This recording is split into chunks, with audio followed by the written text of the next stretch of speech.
রেসিপিটা শুরু করা যাক। পিঠা তৈরির জন্য আমি আজকে এখানে নিয়েছি 6টি মিডিয়াম সাইজের আলু এবং খেজুরের গুড়। খেজুরের গুড়টিকে আমি একটি তেজপাতা, দারুচিনি ও 3-4টি এলাচ দিয়ে জাল করে নেব। এখানে খেজুরের ঝোলা গুড়টার সাথে কিন্তু সামান্য পরিমাণে পানি দিয়ে একটি শিরা তৈরি করে নিয়েছি। অপরদিকে কিন্তু আমি আলুগুলোকেও সেদ্ধ করে নেব। আলুগুলো সেদ্ধ হয়ে গেলে গরম অবস্থাতেই কিন্তু এভাবে ম্যাশ করে নিতে হবে। এখন চুলায় একটি হাঁড়িতে আমি নিয়ে নিচ্ছি প্রায় 2 কাপ পানি।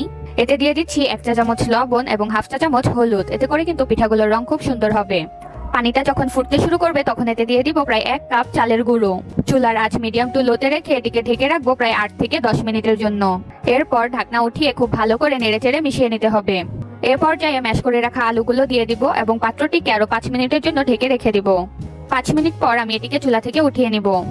এখন এটিকে খুব ভালো করে চটকিয়ে নিয়ে একটি মসৃণ ডো তৈরি করে নিতে হবে। এই কাজটিও কিন্তু গরম অবস্থাতেই করতে হবে।